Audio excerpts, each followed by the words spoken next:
चलिए शुरू करते हैं। ठीक है, welcome to Guru institute Chandigarh. अभी के लेक्चर में हम स्टार्ट करने वाले इकोलॉजी। ठीक है, इकोलॉजी जो है नया यूनिट है आपका। कौन सा यूनिट है? यूनिट नंबर पता है? Unit number 9। ठीक है, इकोलॉजी जो है आपका वो स्टार्ट करेंगे। एनवायरनमेंट और इकोलॉजी की बात करेंगे यहाँ पे। तो सबसे पहले स्टार्ट करते हैं, व्हाट इज इकोलॉजी, एनवायरनमेंट क्या है। बेसिक जो फर्स्ट यूनिट का आपका फर्स्ट पोर्शन है जो वो क्या इंक्लूड करता है कि आपको एनवायरनमेंट के बायोटिक फैक्टर्स या एनवायरनमेंट के बारे में पता होना चाहिए। ठीक है, तो हम इकोलॉजी से स्टार्ट करेंगे, डेफिनेशन से ही। ठीक है जी, चलिए। तो किसी को पता है व्हाट इज इकोलॉजी?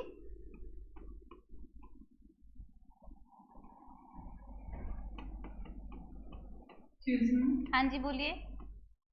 इसी यूनिट का नाम है डाइवर्सिटी ऑफ लाइफ फॉर्म्स। नहीं बच्चे, इससे नेक्स्ट यूनिट है डाइवर्सिटी, आपकी 8th unit 9th unit diversity अगर, तो ये 10th होगी। ठीक है, उससे नेक्स्ट यूनिट है। नाम पढ़िए ना, डाइवर्सिटी कहाँ से आ गया? डाइवर्सिटी फॉर्म्स तो अलग यूनिट है। ठीक है,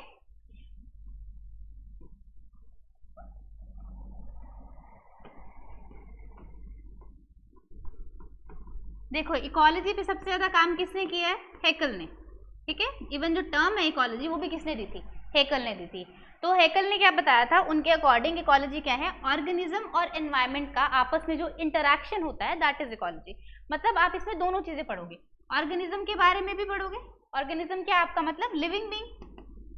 ठीक है, और जो एनवायरनमेंट है, एनवायरनमेंट में सारे फैक्टर्स इंक्लूड होंगे जो आपके क्या होंगे? नॉन लिविंग भी हो सकते हैं फैक्टर्स। तो लिविंग और नॉन लिविंग का जो इंटरेक्शन है वो आप इकोलॉजी में पढ़ते हो। ठीक है, अब एनवायरनमेंट के कुछ फैक्टर, तो जो लिविंग आपका है, देखो एनवायरनमेंट में ही ऑर्गेनिज्म रहता है, एनवायरनमेंट में ही फैक्टर्स हैं। तो अगर हम एक एनवायरनमेंट में लिविंग और नॉन लिविंग की डिस्टिंक्शन करेंगे तो क्या बताएंगे? लिविंग ऑर्गेनिज्म भी एनवायरनमेंट का फैक्टर है, और नॉन लिविंग जो पार्ट होगा वो हम डिस्कस करेंगे कौन कौन से फैक्टर्स है। ठीक है, वो भी एनवायरनमेंट में आता है। तो हम इसको कह देते हैं कि ये क्या है? एनवायरनमेंट का बायोटिक कंपोनेंट। ठीक है, साथ साथ में नोट करते रहो बेटा। और जो नॉन लिविंग है, this is the abiotic component. Abiotic component है। तो इसका मतलब है जब हम इकोलॉजी की बात करते हैं तो लिविंग और नॉन लिविंग दोनों आपस में इंटरेक्ट करते हैं। बायोटिक जो कंपोनेंट है उसको भी हमें स्टडी करना होगा और एबायोटिक को भी स्टडी करना होगा। अब बहुत सारे ऐसे फैक्टर्स हैं जो एक ऑर्गेनिज्म की लाइफ पे इफेक्ट डालेंगे। अब देखो, ऑर्गेनिज्म से ये मत समझना कि हम सिर्फ एनिमल्स की बात कर रहे हैं, we are also including plants, क्योंकि प्लांट्स भी आते हैं लिविंग में। ठीक है, तो प्लांट्स कैसे इफेक्ट करते हैं, प्लांट पे क्या इफेक्ट पड़ता है? बायोटिक में क्या पढ़ेंगे आप? Plants as well as animals. ठीक है, तो प्लांट्स पे क्या इफेक्ट पड़ता है, एनिमल्स पे क्या इफेक्ट पड़ता है, वो सारे पढ़ेंगे। और यहाँ पे आप पढ़ोगे कि वो फैक्टर्स कौन से हैं जो इफेक्ट डालते हैं। ठीक है, यहाँ तक पता लगा? तो यही सब चीजें जो है जो हमने इकोलॉजी में पढ़नी है। अब देखो, जब आप शुरू करोगे तो हम अगर बायोटिक कंपोनेंट को पकड़े, पहले बायोटिक कंपोनेंट को समझते हैं कि व्हाट इज दिस। तो आप शुरू किस लेवल से करते हो? ऑर्गेनिज्म के लेवल से। ठीक है, बहुत सारे ऑर्गेनिज्म एक एरिया में प्रेजेंट है, तब हम क्या कहते हैं? उनकी क्या बन जाती है? Same species. अगर वो क्या बनती है? पॉपुलेशन, है ना। तो ऑर्गेनिज्म से नेक्स्ट लेवल क्या आएगा आपका? पॉपुलेशन। ये लेवल्स आपको पता होने चाहिए, ये हम इसी लेवल पे स्टडी करते करते आगे जाएंगे। ठीक है, जैसे आपकी पॉपुलेशन इकोलॉजी भी आएगी। फिर ऑर्गेनिज्म से बनी पॉपुलेशन, फिर बहुत सारे, मान लीजिए एक जगह पे एक पॉपुलेशन है, दूसरी पॉपुलेशन है, तीसरी पॉपुलेशन है, बहुत सारी पॉपुलेशन आपस में इंटरेक्ट कर रही है, तो क्या बनता है? तो बनती है कम्युनिटी। ठीक है, कम्युनिटी आ गई। अब बहुत सारी कम्युनिटीज आपस में इंटरेक्ट करेंगी तो आपका बन जाएगा इकोसिस्टम। ठीक है, तो इस लेवल तक हमने जाना है स्टडी करते हुए। ठीक है, इसके बाद तो आपका जो इकोसिस्टम बहुत सारे इंटरेक्ट करेंगे, बायोम बन जाएगा। ठीक है, वैसे वो उतने लेवल पे नहीं जाना, हमें यहाँ तक की जो स्टडी है वो हमें पता होनी चाहिए कि ऑर्गेनिज्म लेवल पे क्या हो रहा है, पॉपुलेशन लेवल पे क्या हो रहा है, आपका कम्युनिटी और इकोसिस्टम लेवल पे क्या हो रहा है। जब आप पॉपुलेशन की बात करोगे तो इसमें आपका इंक्लूड होगा पॉपुलेशन इकोलॉजी, जिसमें हम पढ़ेंगे कि लाइफ फॉर्म्स में लाइफ टेबल कैसे होता है, डेथ रेट क्या है, बर्थ रेट क्या है ना। तो समझ आया, एक आपको पिक्चर पता लगा कि हमने करना क्या क्या है इसमें। ठीक है, तो अभी एक एक करके शुरू करेंगे। सबसे पहले हम देखेंगे कि एनवायरनमेंट के फैक्टर्स क्या क्या हैं। आज के लिए हम फैक्टर्स ही करेंगे कि बहुत सारे फैक्टर्स हैं आपके जो इंक्लूड होंगे। ठीक है ना, तो यहाँ पे एनवायरमेंटल फैक्टर्स की बात करेंगे। हाँ जी बोलिए बच्चे। हाँ जी हाँ जी, एक मिनट रुकिए। एनवायरमेंटल फैक्टर्स देख लीजिए। Okay, I'm done. डन। चलो अब देखो एनवायरनमेंट में आपका सब कुछ ही आ गया, मैंने अभी बता दिया आपको, living non living everything is included. तो एनवायरनमेंट फैक्टर्स क्या होंगे, कुछ ऐसे क्यूज या चेंजेस जो किस पे अफेक्ट डाले, विच हैज एन इम्पैक्ट या फिर अफेक्ट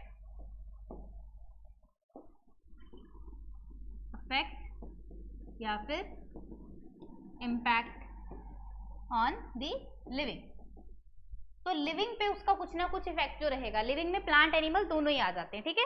तो ये जो क्यूज या जो चेंजेस की बात कर रही हूँ मैं, ये क्या हो सकते हैं बच्चे, ये एक्सटर्नल फोर्सेस हो सकती हैं कोई भी, क्योंकि एनवायरनमेंट तो बाहर की बात होगी ना, तो कोई एक्सटर्नल फोर्स हो सकती है, कोई सब्सटेंस हो सकता है जो एक्सटर्नली आया है, वो क्या कर रहा है, वो इम्पैक्ट कर रहा है एक लिविंग ऑर्गेनिज्म की लाइफ को, तो हम उसको क्या बोल देते हैं कि ये एनवायरनमेंट फैक्टर जो है वो इफेक्ट कर रहा है, ठीक है।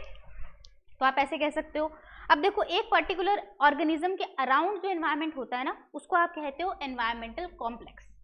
यहाँ पे डेफिनेशन जो है ना इकोलॉजी में बहुत इंपॉर्टेंट है, वैसे आपको क्वेश्चन उस हिसाब से आते हैं। तो एक आपने याद रखना है एनवायरमेंटल कॉम्प्लेक्स, क्या है ये, these are the environment factors around an organism. तो उस ऑर्गेनिज्म के लिए हो जाएगा उसका एनवायरमेंटल कॉम्प्लेक्स, ठीक है। देखो ऑर्गेनिज्म जहां पे रहता है उसको क्या कहते हैं, उसका हैबिटेट, ठीक है। तो एनवायरमेंटल कॉम्प्लेक्स भी कहाँ होगा, उसके हैबिटेट में। तो वो सारे फैक्टर्स जो उसके हैबिटेट में हैं वो उसका एनवायरमेंटल कॉम्प्लेक्स बनाएंगे, ठीक है जी। चलो अब एनवायरमेंटल कॉम्प्लेक्स में जो फैक्टर्स हैं आपके, वो दो तरह के हो सकते हैं, एक होते हैं डायरेक्ट और एक होते हैं इनडायरेक्ट, ठीक है। कुछ फैक्टर्स हैं जो डायरेक्टली इन्वॉल्व होंगे ऑर्गेनिज्म के साथ, कुछ होंगे जो इनडायरेक्ट इन्वॉल्वमेंट वाले हैं। अब देखो डायरेक्ट इन्वॉल्वमेंट वाले बहुत सारे फैक्टर हैं, जैसे कि लाइट हो गया आपका, टेम्परेचर हो गया, ठीक है, ये तो डायरेक्ट इन्वॉल्वमेंट करेंगे। ह्यूमिडिटी है, सॉइल में कितना वाटर है, सॉइल H2O या फिर सॉइल एयर, ये सब क्या है, ये डायरेक्ट इफेक्ट डाल सकते हैं, प्लांट की हेल्थ पे, एनिमल की हेल्थ पे डायरेक्ट इफेक्ट डाल सकते हैं, ठीक है, हेल्थ पे या उसकी लिविंग बीइंग पे बेसिकली। इनडायरेक्ट फैक्टर होते हैं आपके, जैसे कि मान लीजिए सॉइल में कौन सा ऑर्गेनिज्म प्रेजेंट है, सॉइल में कुछ बैक्टीरियाज, फंजाई ऐसे होते हैं ना ऑर्गेनिज्म, तो उससे क्या इफेक्ट पड़ रहा है हेल्थ पे, ये पता कर सकते हो आप। या फिर एल्टीट्यूड में चेंज आना, एल्टीट्यूड पता है आपको क्या होता है, there are two things, one is called altitude, another one is called latitude। क्या होता है ये, हाँ जी, ऑनलाइन ऑफलाइन क्या होता है, एग्जैक्ट, हाँ जी हाँ जी, बोलो बोलो बोलो। देखो सी लेवल से अगर आप ऊपर जा रहे हो तो आप क्या देखोगे, एल्टीट्यूड, ठीक है। लेकिन अगर आप अर्थ की बात करो, एलिप्टिकल है अर्थ, तो अगर आप इक्वेटर से पोल की तरफ जा रहे हो ऐसे, तो क्या चेंज होगा, लैटिट्यूड। लैटिट्यूड एंगल्स में चेंज होता है, ठीक है। एल्टीट्यूड कैसे आप हाइट देखते हो डायरेक्ट मेजर करके, ठीक है, ये डिफरेंस है। तो लैटिट्यूड और एल्टीट्यूड से भी तो कुछ इफेक्ट पड़ता होगा, तो वो इनडायरेक्ट फैक्टर्स में आता है, ठीक है। तो आपके एनवायरमेंटल कॉम्प्लेक्स में डायरेक्ट या इनडायरेक्ट फैक्टर्स हो सकते हैं। तो ये सारे फैक्टर्स को हमने दो कैटेगरीज जो है उसमें, सॉरी दो नहीं, चार कैटेगरीज में जो है वो बांट दिया है, ठीक है। तो वो कैटेगरीज हम देखेंगे, ये कर लिया यहाँ तक, हाँ जी, हो गया नोट यहाँ तक, एक मिनट, अरे इसको दोबारा ओपन करती हूँ, जस्ट गिव मी अ सेक।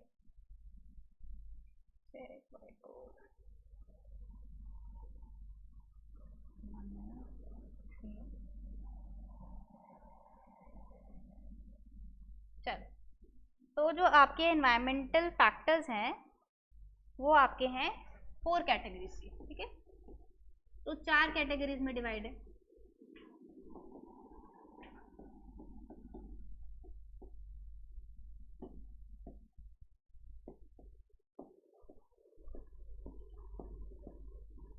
सबसे पहले आएंगे आपके क्लाइमेटिक फैक्टर,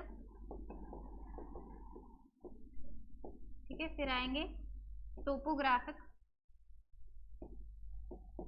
फैक्टर्स, फिर आ जाएंगे आपके एडाफिक फैक्टर्स, ठीक है, एडाफिक में आपके सॉइल वाले आ जाएंगे, और लास्ट में आ जाएंगे आपके बायोटिक। तो क्लाइमेटिक, टोपोग्राफिक, एडाफिक और बायोटिक। अब क्लाइमेटिक में तो आपको क्लाइमेट से रिलेटेड, मतलब आपका क्लाइमेट कैसा है उससे रिलेटेड आपका जो है फैक्टर्स होंगे, जैसे कि रेनफॉल कैसा है, टेम्परेचर कैसा है, कितनी वो रहती है आपकी प्रेसिपिटेशन कितनी रहती है, ठीक है, इसको एक्सपैंड करने की जरूरत नहीं है। और टोपोग्राफिक फैक्टर्स में क्या रहते हैं कि जियोग्राफी कैसी, ठीक है, वो मैं लिख देती हूँ यहाँ पे। टोपोग्राफी में आपकी रहती है जियोग्राफी। जियोग्राफी का क्या मतलब हुआ कि प्लेन एरिया की बात हो रही है या हिली एरिया की बात हो रही है ना, डेजर्ट की बात हो रही है या फिर आपके ट्रॉपिकल एरिया की बात हो रही है, वो आपकी टोपोग्राफी में आ जाता है। एडाफिक फैक्टर्स जो होते हैं they are the factors of the soil, soil से रिलेटेड चीज को कहते हो आप एडाफिक, ठीक है। और बायोटिक तो आपके सीधा सीधा क्या आ जाएंगे, लिविंग बीइंग वाले आ जाएंगे, ठीक है जी। अब देखो एक ऑर्गेनिज्म की अगर हम बात करें तो एक टाइम पे ऐसा नहीं है कि उसको एक ही फैक्टर इफेक्ट कर रहा है, ऐसा तो नहीं हो सकता। तो ये सारे फैक्टर मिलके इंटर रिलेट करके ही ऑर्गेनिज्म को इफेक्ट करते हैं, है ना। तो इन सारे फैक्टर्स का क्या होगा, एक टाइम पे एक कम्युलेटिव इफेक्ट पड़ेगा ऑर्गेनिज्म के ऊपर। तो हमें, लेकिन अगर हमें एक एक को स्टडी करना हो तो हमें सेपरेट तो करना पड़ेगा, तभी पता लगेगा ना कि किस तरह से एक फैक्टर इफेक्ट कर रहा है। लेकिन याद रखिएगा प्रैक्टिकल वर्ल्ड में ऐसा नहीं होता है, हम स्टडी एक एक करके करते हैं कि चलो क्लाइमेट देखते हैं क्या इफेक्ट पड़ रहा है, लेकिन पॉसिबिलिटीज आर ऑलवेज देयर कि आप क्लाइमेटिक फैक्टर को चेक करो पर साथ में कोई और फैक्टर भी रोल प्ले कर रहा है, ठीक है। तो प्रैक्टिकली क्या याद रखना है, there is a cumulative effect,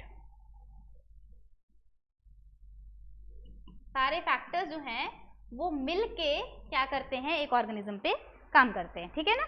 तो इंटरैक्शन जो होती है, कंजक्शन कह सकते हो आप कम्युलेटिव इफेक्ट को, ठीक है।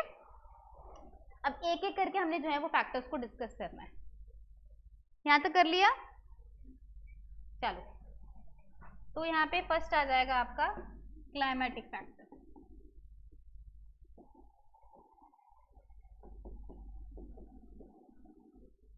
अब मैं फैक्टर्स के बारे में एग्जांपल्स के साथ लिखूंगी, ठीक है, पहले नोट कर लीजिए, फिर आप जो है साथ में एक्सप्लेन उसको कर सकते हैं। सबसे पहला जो हम स्टडी करने वाले हैं दैट इज लाइट।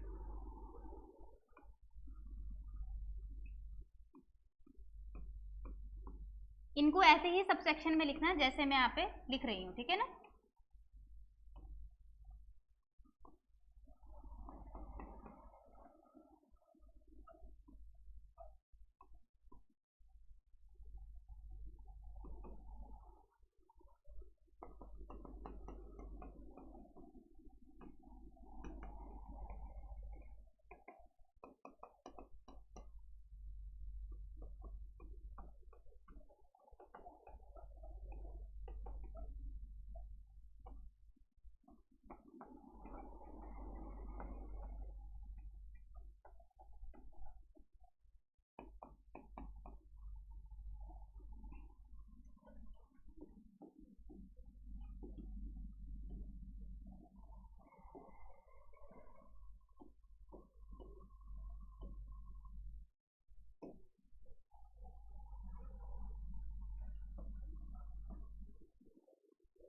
ये नेक्स्ट में लिखेंगे फोटो पीरियड।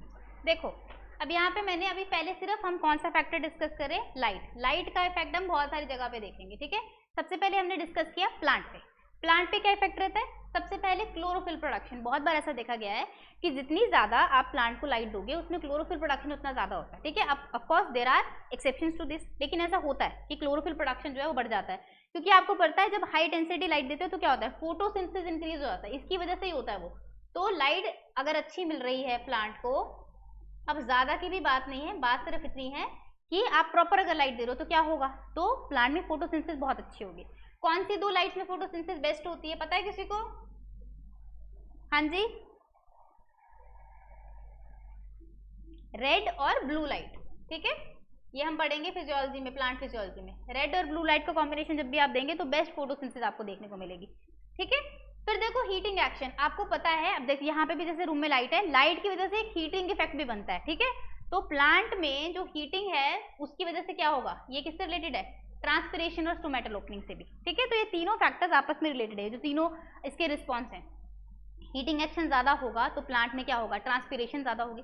ट्रांसपिरेशन ज्यादा कब होती है, जब स्टोमेटा खुला रहे, और स्टोमेटा ओपनिंग किस पे डिपेंड करती है, लाइट पे। स्टोमेटा कैसे होते हैं, इसमें गार्ड सेल होते हैं, गार्ड सेल तभी ओपन होंगे जब लाइट प्रेजेंट होती है ना। तो ये सारा जो है मिलके किस पे इफेक्ट डालेगा, प्लांट पे। अब देखो प्लांट्स में दो तरह के प्लांट्स हमें देखने को मिलते हैं, एक होते हैं हेलियोफाइट्स, एक होते हैं स्कायोफाइट। तो जो हेलियोफाइट होते हैं आपके, वो बेस्ट काम करते हैं, हेलियोफाइट जो है ये वाले, ये तब बेस्ट काम करेंगे जब आपकी लाइट कैसी है, आपकी हायर इंटेंसिटी की लाइट है, ठीक है। बेस्ट, हाँ जी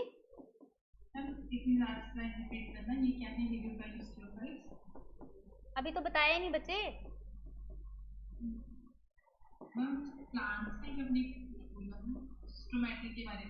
स्टोमेटा के बारे में मैंने ये कहा कि स्टोमेटा ओपनिंग जो होती है वो लाइट पे डिपेंड करती है।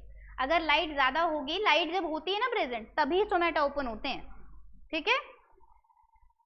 ओके हाँ जी, अब नेक्स्ट जो हेलियोफाइट और स्कायोफाइट बता रही है, ये प्लांट में क्लासिफिकेशन कर रखी है कि some plants are known as heliophytes, some plants are known as sciophyte, ठीक है।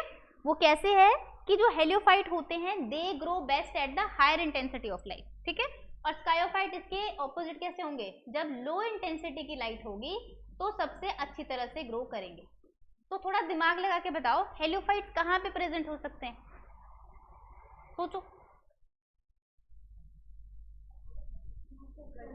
एग्जैक्टली जहाँ पे गर्म जगह, जैसे डेजर्ट, तो हेलियोफाइट्स कहाँ होंगे, जहाँ पे डेजर्ट होगा, डेजर्ट वाले रीजन में ज्यादा हो सकते हैं क्योंकि वहाँ पे लाइट ज्यादा है ना, इंटेंसिटी ज्यादा है लाइट की।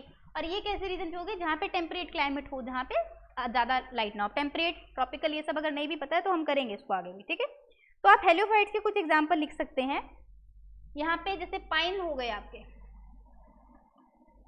एग्जाम्पल, वैसे आपको पूछे नहीं जाएंगे बट स्टिल मैं बता रही हूँ, पाइन ट्री पता होगा आप लोगों को, ठीक है। And there is tulip tree also, ये कर सकते हो। इसके स्कायोफाइट के एग्जाम्पल करने की जरूरत नहीं है, ठीक है। तो ये प्लांट पे इफेक्ट बताया आपका फर्स्ट कि transpiration, stomatal opening, heating, chlorophyll production, this is everything is related to plant photosynthesis और ट्रांसपिरेशन से, है ना। लेकिन प्लांट पे जरूरी नहीं कि इतने इफेक्ट हो, और भी इफेक्ट हो सकते हैं। तो there is one more thing called photoperiodism, light में ही आएगा ये, ठीक है। नेक्स्ट क्या इफेक्ट है, फोटो पीरियोडिज्म, ठीक है। देखो एक जो फिनोमिना है उसको आप बोलते हो photo periodism, and there is one more term called as photo period. Photo period, photo period वो टाइम है, time to which light is available to plant, light is available, या फिर आप ऐसे भी कह सकते हो वो टाइम जिसमें plant is expose to light, है ना। तो फोटो पीरियोडिज्म या फोटो पीरियड जो है वो क्या बताता है कि प्लांट को लाइट कितने टाइम तक मिली। तो आपने इसमें सेक्शन सुना होगा, there is long day plants, है ना, और क्या होता है, yes very good, short day plants होते हैं आपके, and then there are one more, वैसे तो 6 देखा जाएगा तो और भी हैं, long short day, short long day, इतना नहीं जाना क्योंकि वो फिजियोलॉजी का काम है, वहां करेंगे। लेकिन यहाँ के लिए there is one more called day neutral. अब देखो मैं यहाँ पे यही बता देती हूँ कि इनको आप दो तरीके से समझ सकते हो।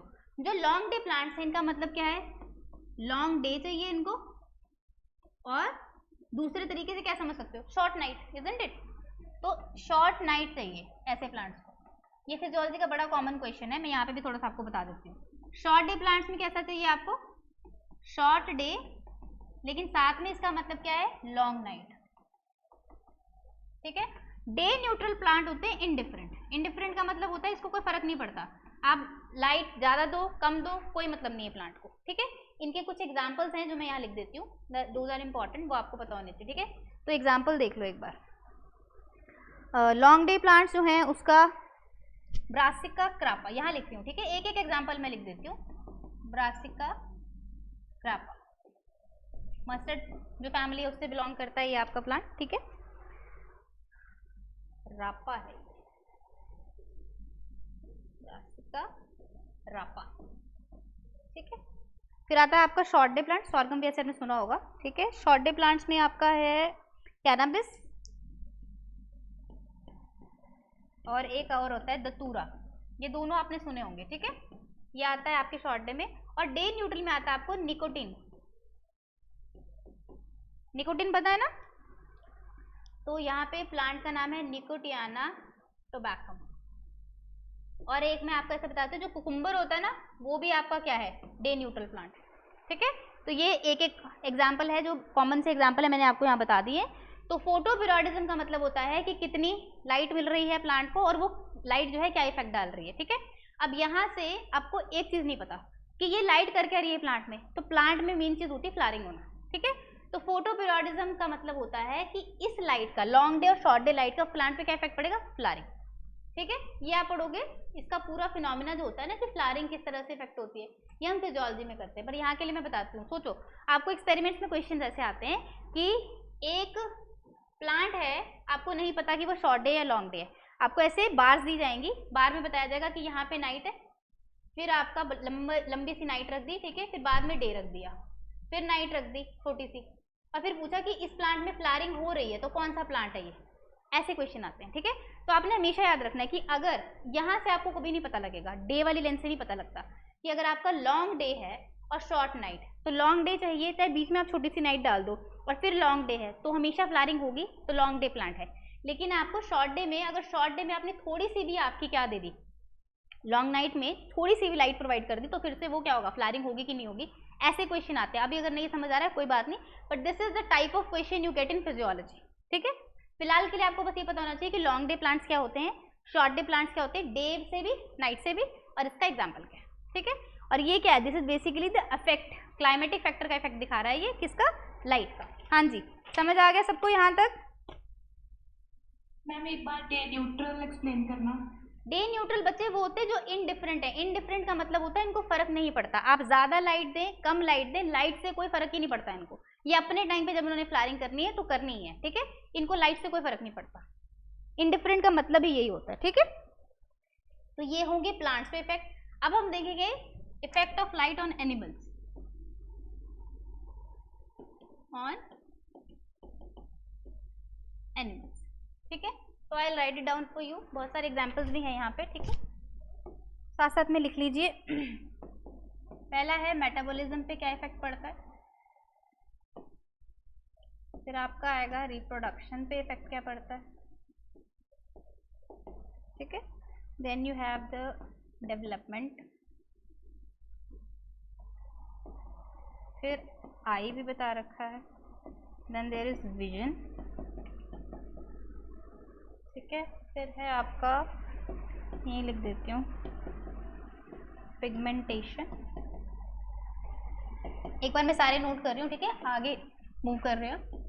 फिर है आपका लोकोमोशन, ठीक है, and then we have phototropism भी है, फोटोट्रॉपिज्म, ठीक है, और एनिमल्स में भी होता है फोटोपीरियोडिज्म।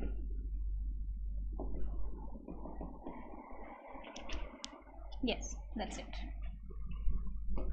हाँ जी, एक बार इनको नोट कर लीजिए और फिर हम एक एक करके इसको करते हैं डिस्कस। मैं साथ में एग्जांपल्स लिख देती हूँ, फिर हम डिस्कस करते हैं, ठीक है।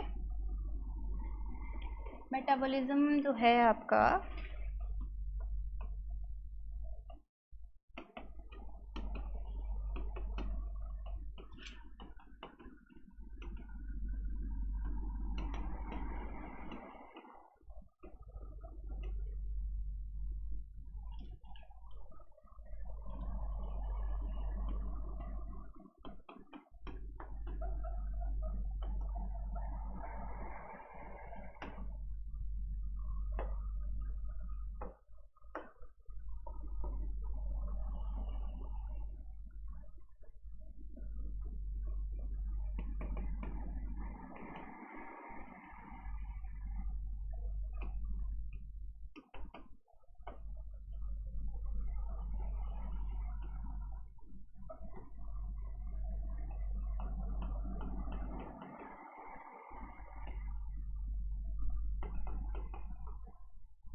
जहाँ समझ नहीं आएगा आस्क मी, ठीक है, पूछ लेना मेरे से।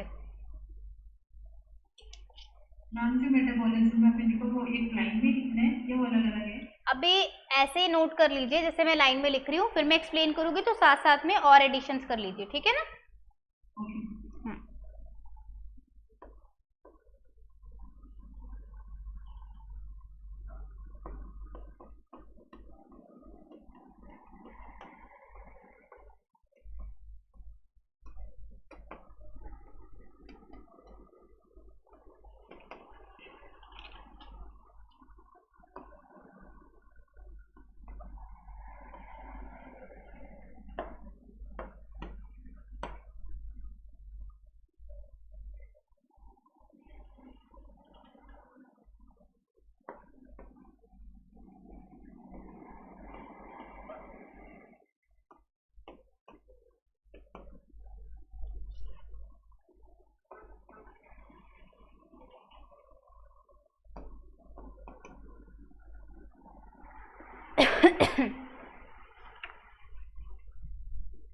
देखो बिल्कुल सिंपल है, इफेक्ट ऑफ एनिमल्स पहले हम मेटाबॉलिज्म से स्टार्ट करते हैं, ठीक है। पहले अब देखो साथ साथ में आप ना जो भी आपको लगेगा कि इन्फॉर्मेशन आप भूल सकते हैं वो लिख लीजिएगा। मेटाबॉलिज्म जो है, अब लाइट की वजह से क्या होता है, हीट भी जनरेट होती है, और कभी कभी लाइट में बहुत सारी, ऐसा तो नहीं है कि व्हाइट लाइट ही है, there are different spectra of light, है ना। ये तो आपको पता है कि रेड लाइट है, फार रेड लाइट है, तो उसकी वजह से कभी कभी क्या होता है, आयनाइजेशन हो सकती है प्रोटोप्लाज्म की। प्रोटोप्लाज्म पता है ना, बताया मैंने, व्हाट इज प्रोटोप्लाज्म?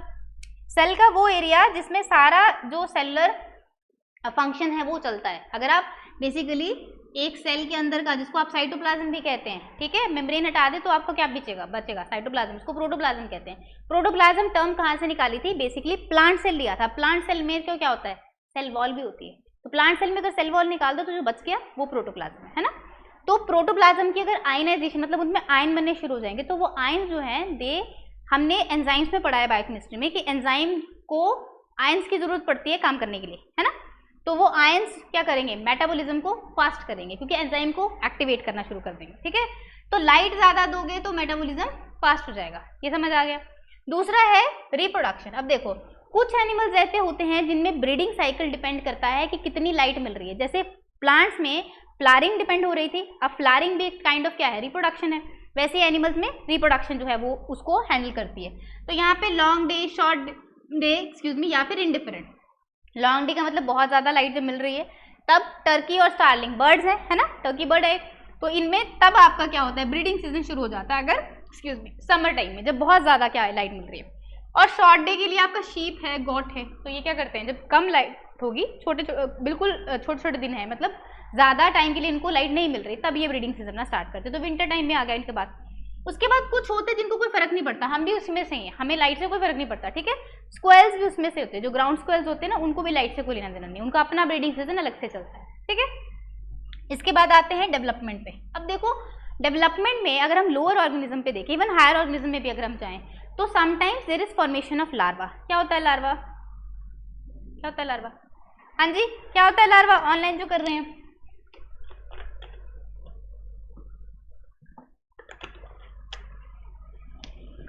हाँ, जैसे बर्ड के स्टेज की ग्रोथ होती है, जैसे एग से लार्वा बनता है, लार्वा से प्यूपा। हाँ जी, जैसे लार्वा क्या होती है, लार्वा बेसिकली आपकी वो फॉर्म है which is not fully developed, है ना। अनडेवलप्ड फॉर्म जो है ऑर्गेनिज्म की, उसको लार्वा कह देते हैं। फुली डेवलपमेंट जब हो जाएगी तो वो एडल्ट बन जाएगा। तो यहाँ पे कई बार क्या होता है, कुछ लार्वा जो हैं वो नॉर्मल डेवलपमेंट शो करेंगे जब आपकी अच्छी लाइट है, सफिशिएंट लाइट है। लेकिन अगर आपने लाइट को थोड़ा सा भी फ्लक्चुएट किया तो आपकी डेवलपमेंट जो है वो चेंज हो जाएगी, ठीक है। डेवलपमेंट कैसे हो जाएगी, रैपिड, ठीक है, सॉरी रैपिड डेथ होना शुरू हो जाएगी। एक मिनट होल्ड कीजिए बच्चे।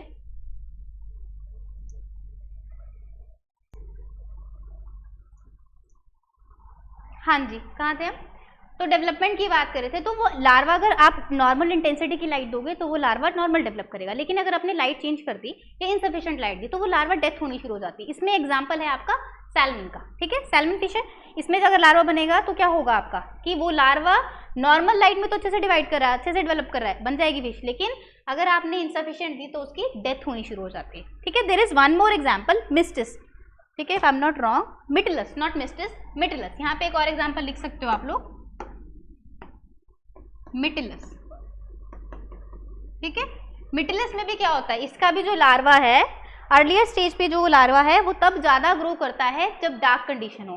तो दोनों एक दूसरे के थोड़े ऑपोजिट है, इसको लाइट चाहिए, उसको डार्क एनवायरनमेंट। शुरू में अगर डार्क होगा तो आप ये देख सकते हो कि लार्वा जो कंडीशंस है लार्वल की डेवलपमेंट में फर्क पड़ता है दो फिशेस को, एक आपकी मिटलस है और दूसरी क्या है, सैल्मन, ठीक है। फिर आई, ये तो सबको पता होगा, आई अगर यूज नहीं हो रही तो हम क्या बोलते हैं, डेवलपमेंटली नहीं होनी चाहिए, है ना, ऐसा होता है। तो केव फिश है, ये सबको पता है इसका नाम, प्रोटियस एंगुनस। जो केव फिशेस होती हैं उनमें आइज नहीं होती, तो यहाँ पे क्या बोल रहे हैं कि लाइट की वजह से आई नहीं है, क्योंकि नीचे तक लाइट पहुंचती नहीं। ये कौन सी फिश है, जो डीप सी में रहती है। ये कहाँ रहती है, डीप सी में। अब डीप सी में तो लाइट जाती नहीं, अंधेरा होता है वहां, इसीलिए इसके पास आई नहीं है। लेकिन there is one more phenomena associated with it, कि अगर जो डीप सी वाले ऑर्गेनिज्म होते हैं, कई बार तो उनमें जो है आइज होंगी नहीं, ठीक है। Sometimes they have only eyes on the one side, पता है ना ये क्यों, क्योंकि वो एक जगह पे, जैसे एक जगह पे लेटे रहते हैं तो दूसरी साइड आइज नहीं होती, सारी दोनों जो आइज हैं एक तरफ ही आ जाती हैं। तो वो सारा जो फिनोमिना है आई वाला, वो किस पे डिपेंड करता है, लाइट पे, कि लाइट पहुंची वहां तक या नहीं। क्लियर हुआ यहाँ तक। नेक्स्ट देखो, नेक्स्ट है विजन। अब ये तो समझाने की जरूरत नहीं है, लाइट की वजह से ही विजन पॉसिबल है, और ये सिर्फ हम में नहीं है, हमने बहुत सारे सी ऑर्गेनिज्म में ऐसे देखा है, जैसे कि आपका फिश हो गया ना, बहुत सारी ऐसी फिशेस हैं जो लाइट को यूज करके अपना प्रे कैप्ट करती हैं, ठीक है। दिखेगा तभी तो लेंगी उनको। कई तो ऐसे जो सेंसिबल होती हैं। अब आपको पता होगा कि स्नेक का विजन इतना अच्छा नहीं होता, but snake has a very strong sense of smell and the movement, तो मूवमेंट से वो पकड़ लेता है। लेकिन फिशेस कई ऐसी होती हैं विच कैन सी, है ना, तो वो लाइट को फॉलो करके अपने प्रे को देखती हैं। समझ आ गया। फिर आता है आपका पिगमेंटेशन। अब पिगमेंटेशन में एक तो स्किन कलर आपका, जो जितने, इसमें आप ह्यूमन का भी एग्जांपल ले सकते हो, ट्रॉपिकल रीजन में रहने वाले ह्यूमन बींग्स का जो पिगमेंटेशन होता है वो ज्यादा होता है ना, पिगमेंट ज्यादा बनता है, वो लाइट की वजह से बनता है। मेलानिन पिगमेंट होता है ना, जितना आप ट्रॉपिकल रीजन में रहते हैं उतना ज्यादा बनता है। अगर आप इंडियंस में भी कंपेयर करेंगे नॉर्थ और साउथ वालों को, तो साउथ वालों में पिगमेंटेशन ज्यादा है। क्यों, वहां पे हायर इंटेंसिटी ऑफ लाइट जो है वो प्रेजेंट होती है, ठीक है। दूसरा ऑर्गेनिज्म और भी हैं, जैसे कि प्रोटेक्टिव कलरेशन वाले भी हैं कुछ। अब ये जो लिखा है फाइलियम, ये क्या है, ये स्टिक इंसेक्ट है। आपने देखा होगा इसको बहुत बार, लकड़ी की तरह दिखता है ये इंसेक्ट, आप पहचान ही नहीं सकते अगर पढ़ा हो। अगर ये मूव ना करे तो आपको पता नहीं लगेगा कि लकड़ी है या इंसेक्ट है, ठीक है। तो ये है प्रोटेक्टिव कलरेशन। प्रोटेक्टिव कलरेशन का मतलब होता है अपने एनवायरनमेंट के साथ इतना ब्लेंडेड है। अब इसने चेंज नहीं किया, पर यहाँ पे ध्यान रखिएगा, देयर आर टू फिनोमिना, एक है प्रोटेक्टिव कलरेशन और एक है कलर चेंज, दोनों में फर्क है। प्रोटेक्टिव कलरेशन का मतलब है नेचर ने इसको ऐसा ही बनाया है कि ये अपने एनवायरनमेंट के साथ क्या हो सकता है, फ्यूज हो सकता है, हमें पता नहीं लगेगा, ठीक है। लेकिन कलर चेंज में ऐसा होता है कि वो खुद से अपना कलर चेंज करता है अकॉर्डिंग टू एनवायरनमेंट। इसमें हम कौन सा एग्जांपल लेते हैं, कैमलियन का, है ना। बहुत सारी लिजर्ड्स भी ऐसी होती हैं जो अपना कलर चेंज कर सकती हैं अकॉर्डिंग टू दी एनवायरनमेंट, ठीक है। समझ आ गया यहाँ तक। जो यहाँ पे हाँ जी, वेरी गुड। जो विजन में मैंने बताया ना, विजन में आप एक फिश का नाम भी लिख सकते हो, लेपोमिस करके फिश होती है, लेपोमिस। ये फिश लाइट को यूज करके अपने प्रे को डिटेक्ट करती है, ठीक है, लेपोमिस।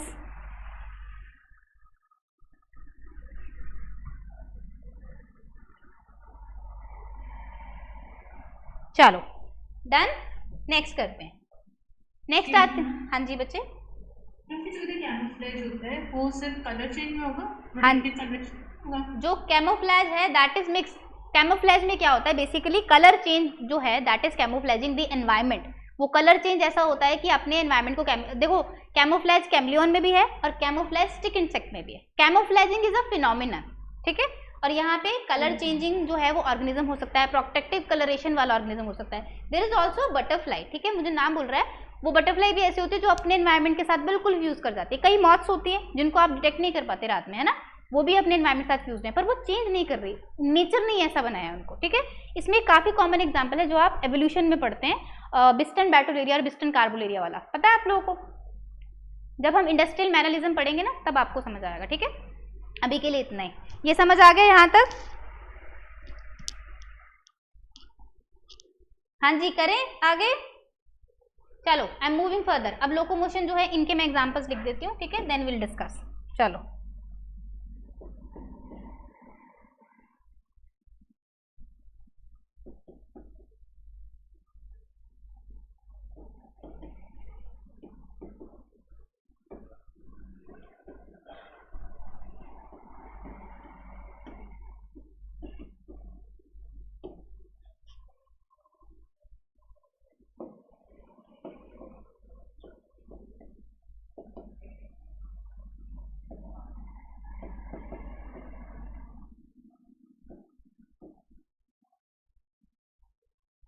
7 पॉइंट क्या था?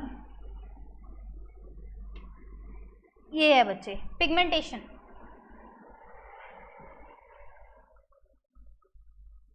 ओके।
हाँ जी बच्चे, ये लोकोमोशन के अंडर है सारा जो भी लिख रही हूँ ना मैं, ठीक है, ये सारा लोकोमोशन के अंडर आएगा।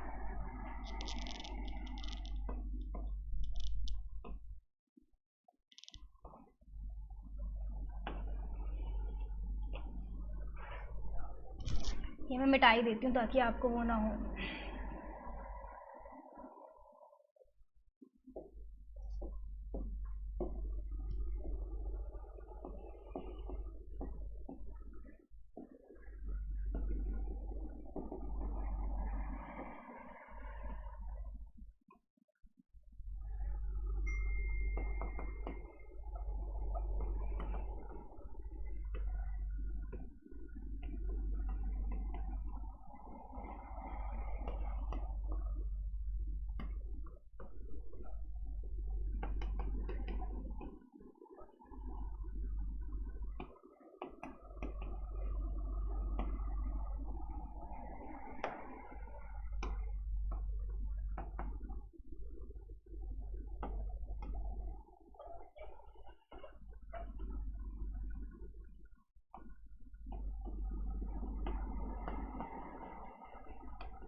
चलो जब नोट हो जाएगा तो बताओ मुझे, ठीक है।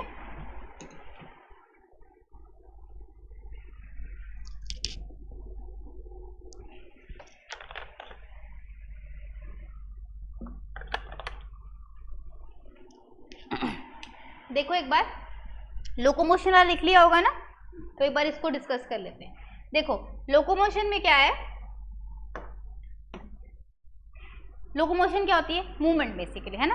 तो मूवमेंट जो है वो भी डिपेंड कर सकती है लाइट पे। तो there are 2-3 definitions which you need to know. First is the photokinesis, ठीक है।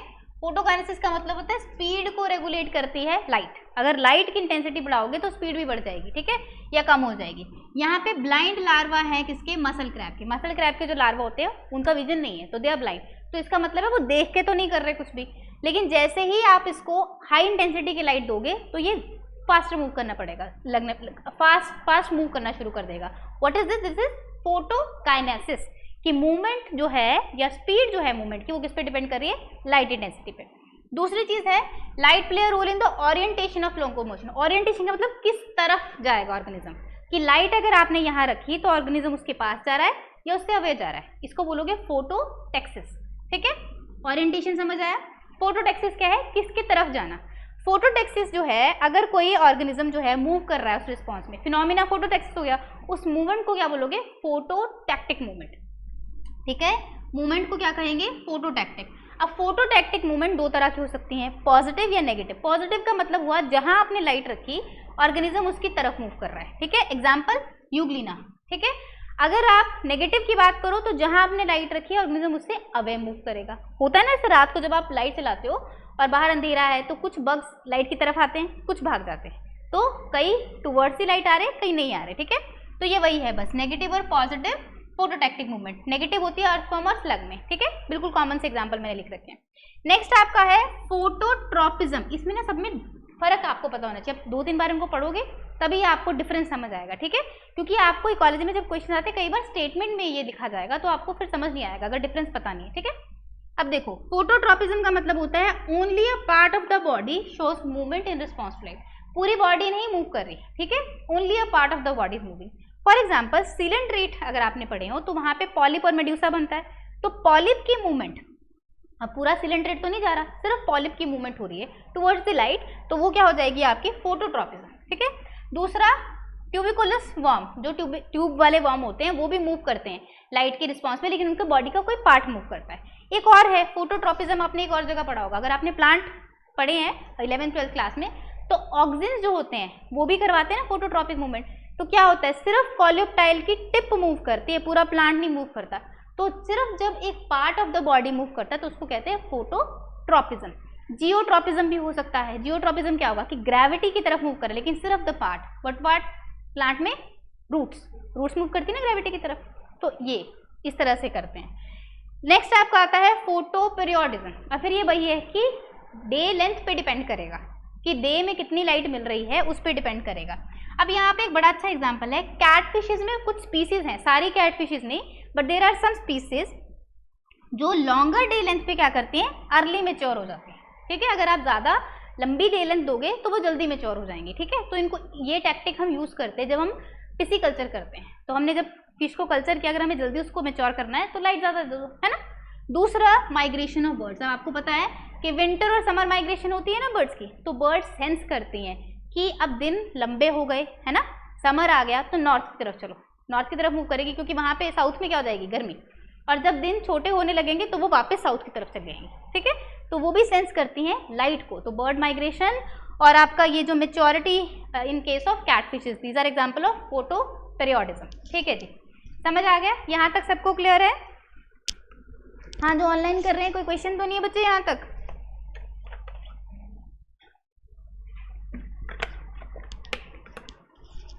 चलो वेरी गुड, आगे मूव करते हैं, ठीक है। अब आएगा फोटो पीरियोडिज्म का ही एक पार्ट है जिसको आप कहते हैं circadian rhythm. There are two things, एक है सर्काडियन रिदम, फोटो पीरियोडिज्म के अंदर ही लिखना है ये, ठीक है। और एक आता है आपका सर्कानुअल रिदम।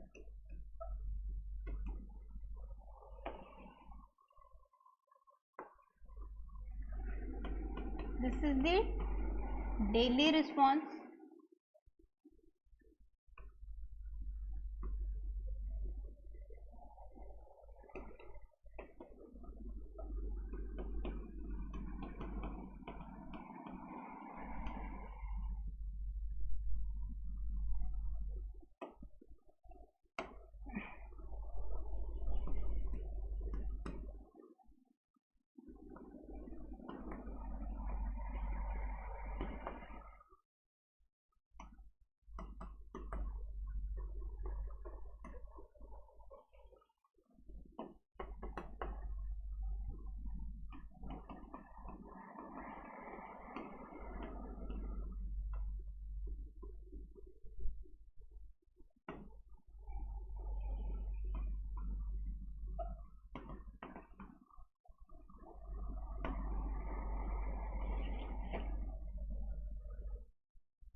देखो यहाँ पे there are two type of rhythms, एक है सर्काडियन रिदम, बड़ा कॉमन है, आप सबने सुना होगा इसको, एक और नाम से जानते हैं बायोलॉजिकल क्लॉक,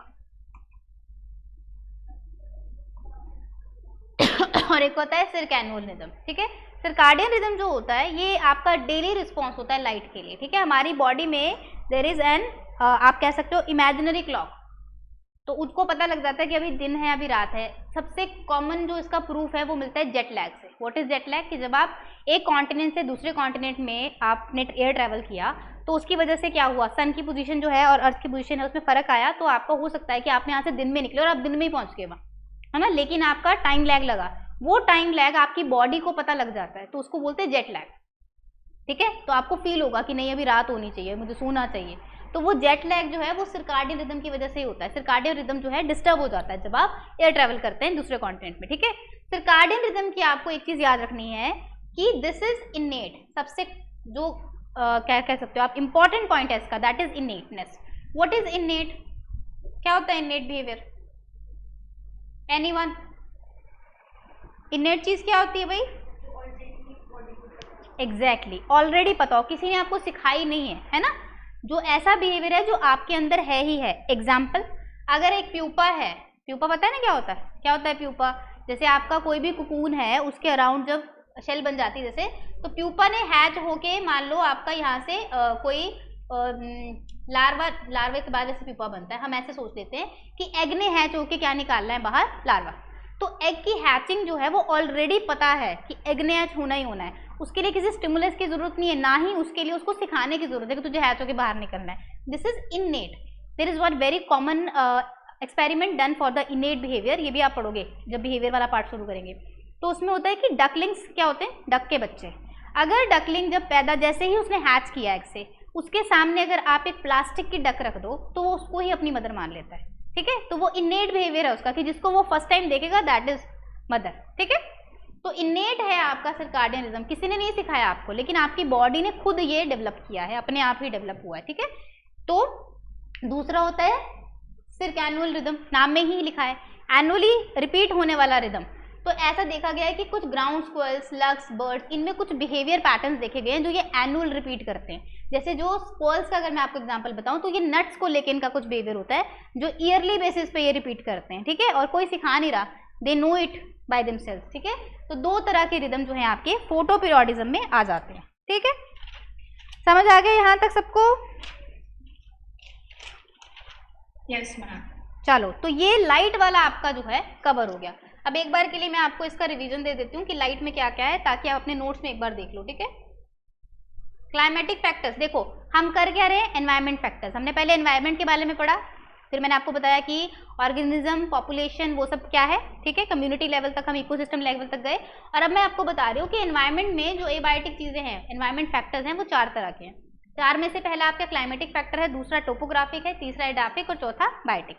तो पहला जो फैक्टर है क्लाइमेटिक, उसमें हमने क्या पढ़ी है, लाइट। ठीक है, तो लाइट के बारे में हमने पहले इफेक्ट ऑन प्लांट देखा, वो आपको पता लग गया सारा। फिर हमने देखा इफेक्ट ऑन एनिमल्स। ठीक है, तो ये एनिमल पे जो इसके 10 इफेक्ट है वो हमने अब कंप्लीट कर लिए, रिदम भी पढ़ लिया आपने। ठीक है, अब आते हैं नेक्स्ट आपका जो फैक्टर है क्लाइमेटिक फैक्टर में ही, दैट इज द टेम्परेचर।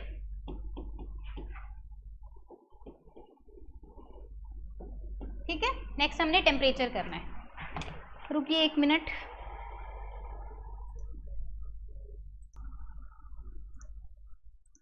इसको भी वैसे ही करेंगे कि कैसे इसके इफेक्ट जो है देखने को मिलते हैं। राइट डाउन करना शुरू कर दीजिए साथ साथ में। ठीक है,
देखो पहले ये दो फैक्टर्स बता देती हूँ। टेम्परेचर जो है, सॉरी दो रिस्पॉन्स, टेम्परेचर का इफेक्ट मेटाबॉलिज्म पे जस्ट लाइक लाइट, जैसे लाइट का था ना वैसे ही टेम्परेचर बढ़ाओगे तो मेटाबॉलिज्म बढ़ेगा।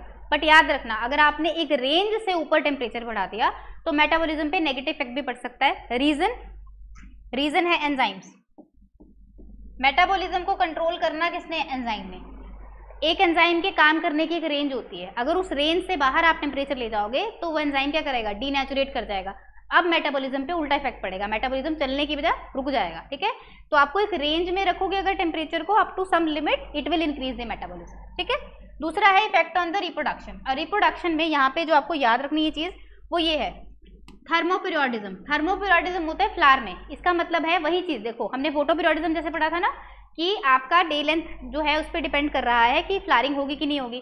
थर्मोपीरियोडिज्म का मतलब है कि टेम्परेचर की जो रेंज है उस पर डिपेंड करेगा कि फ्लावरिंग होगी कि नहीं होगी। ठीक है, एनिमल्स में अगर बात करें तो वहां पे गोनाड्स की मैच्योरेशन, गोनाड्स क्या है? जहाँ पे आपके जर्म सेल्स होते हैं। जैसे कि अगर हम ह्यूमन की बात करें तो टेस्टिस ओवरी, ठीक है, लेकिन हमारी तो डेवलप्ड है ऑलरेडी। लेकिन जो लोअर एनिमल्स हैं वहाँ पे गोनाडल मैच्योरेशन किस पे डिपेंड करेगी? आपके टेम्परेचर पे डिपेंड करती है। बहुत सारे ऐसे ऑर्गेनिज्म होते हैं जिस पे हाई टेम्परेचर दोगे तो उनके गोनाड अलग तरीके से डेवलप करते हैं। ठीक है, और liberation of gametes, it is very important कि गोनाड भी बन गए, सब कुछ हो गया, लेकिन जो गेमीट्स हैं वो लिबरेट कब हो गए? वो टेम्परेचर पे डिपेंड करेगा कि नहीं करेगा। एनिमल्स में ये चीज़ वेरी करती है। तो there are diverse kind of आपका कह सकते हो आप एग्जाम्पल्स फॉर इट। ठीक है, तो you don't need to remember those examples, पर हाँ ऐसे एग्जाम्पल्स आपको पेपर में देखने को मिल सकते हैं क्योंकि आप सारे नहीं याद कर सकते। ठीक है, पर आपको फिनोमिना पता होना चाहिए। उसके बाद ब्रीडिंग, ये भी इसी में आएगा, रिप्रोडक्शन में ही। अब ब्रीडिंग के लिए आपको पता है कई ऑर्गेनिज्म क्या होते हैं सिर्फ समर में ब्रीड करेंगे, कई होते हैं जो सिर्फ आपके विंटर में ब्रीड करते हैं। ठीक है, कई ऐसे भी होते हैं जो 2 सीजन में ब्रीड करते हैं। And there are some which are breedable throughout the year, जैसे ह्यूमन को कोई ऐसे नहीं ना कि इस ब्रीडिंग सीजन में ब्रीडिंग होगी, कभी भी हो सकती है। ठीक है, तो ये ऐसे जो है टेम्परेचर जो है रेगुलेट कर सकता है चीज को। नेक्स्ट देखो, नेक्स्ट आता है आपका, हाँ एक एग्जाम्पल यहाँ पे मैं बता देती हूँ, ये पहले भी आया हुआ है आपका पेपर में एग्जाम्पल। ठीक है, ब्लो फ्लाई का एग्जाम्पल है। ब्लो फ्लाई ये इसी में है, जो आपका रिप्रोडक्शन है ना उसमें एग्जाम्पल है। ठीक है, ब्लो फ्लाई का नाम भी लिख दो आप, कैलिफोरा सेरिकेटा।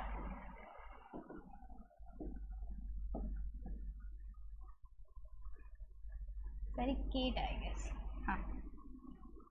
यहाँ पे number of eggs led by female, this increases with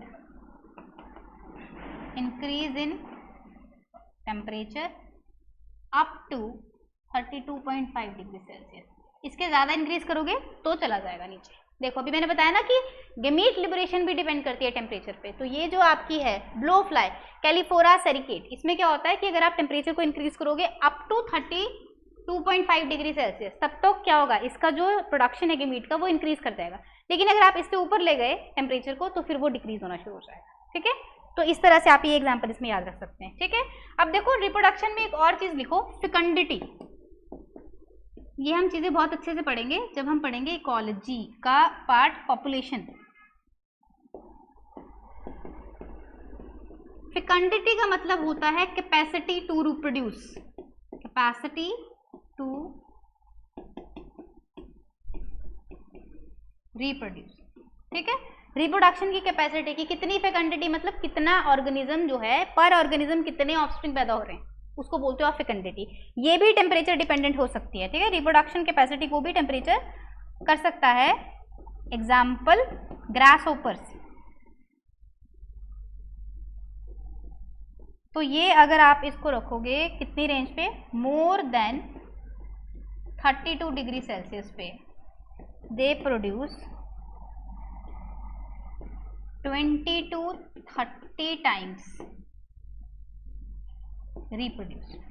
देखो अगर आप ग्रास होपर को रेयर करते हो कौन से वाले में, अब यहाँ पे ग्रास होपर की कुछ स्पीसीज होंगी, ठीक है ना, तो मोर देन 32 डिग्री सेल्सियस वाले एनवायरमेंट में अगर आप इसको रखोगे तो जितने ये गेमीट पहले बनाता था, ये जितनी आप गेमीट नहीं मतलब जितने ऑर्गेनिज्म इसके बनते थे ऑफस्प्रिंग, उससे 30 से 32 गुना ज़्यादा बनेंगे। अगर पहले एक बनता था तो अब 30 बनेंगे। ठीक है, तो अगर इस रेंज के टेम्परेचर से ऊपर रखोगे तो यहाँ पे कैपेसिटी जो है इसकी रिप्रोडक्शन की वो बढ़ गई। विद टेम्परेचर, ठीक है, तो उसमें एग्जाम्पल आएगा। फेकंडिटी में एग्जाम्पल याद रखना है आपने ग्रास होपर का, ठीक है। इसको कंपेयर कर रखा है इन्होंने कि इस टेम्परेचर पे और एक और टेम्परेचर लिया था इन्होंने 22 डिग्री सेल्सियस, तो यहाँ पे अगर एक बन रहा था तो यहाँ पे 30 बने, तो इनको पता लगा कि टेम्परेचर राइज करने से इसकी जो कैपेसिटी है रिप्रोडक्शन की वो भी बढ़ गई, ठीक है जी।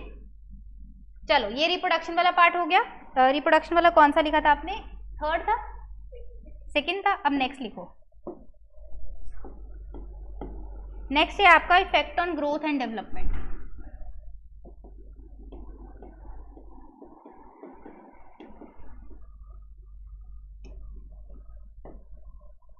ठीक है, अब ये बहुत इंटरेस्टिंग है। यहाँ पे अगर मैं आपको कहूँ कि टेम्परेचर इंक्रीज कर दिया बहुत ज़्यादा, ठीक है, तो हीट जो है स्ट्रेस हो सकता है।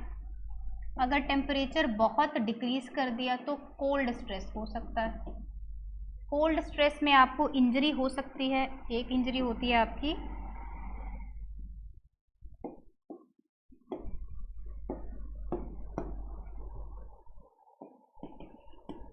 फ्रीजिंग इंजरी और एक होती है आपकी यहाँ से हीट इंजरी, ठीक है। There is one more thing called chilling injury. अब इन सब में डिफरेंस पता होना चाहिए आपको। देखो, effect on growth and development हम कह रहे हैं कि अगर एक प्लांट है या एनिमल है, उसके एनवायरनमेंट का आप टेम्परेचर चेंज करो तो उसकी ग्रोथ और डेवलपमेंट पे क्या फर्क पड़ेगा, ठीक है। प्लांट्स में ये चीज़ बहुत अच्छे से नोटिस की गई है कि अगर आप टेम्परेचर को इंक्रीज कर दो, एक रिक्वायर्ड अमाउंट से ज़्यादा कर दो, तो प्लांट में हीट स्ट्रेस आ जाता है। अगर आप टेम्परेचर को डिक्रीज कर दो बहुत ज़्यादा तो कोल्ड स्ट्रेस आता है। कई ऐसे भी होंगे जो टॉलरेट करेंगे ऐसी चीज़ों को, तो उनको क्या बोलोगे आप, रेजिस्टेंट वेराइटीज। रेजिस्टेंट हीट या कोल्ड, कुछ भी रेजिस्टेंट हो सकती है, हीट या कोल्ड रेजिस्टेंट। कई ऐसी वेराइटीज होती है जिनको हीट बढ़ाने पे या टेम्परेचर कम करने पे फर्क नहीं पड़ता, ये अलग वेराइटीज है, ठीक है।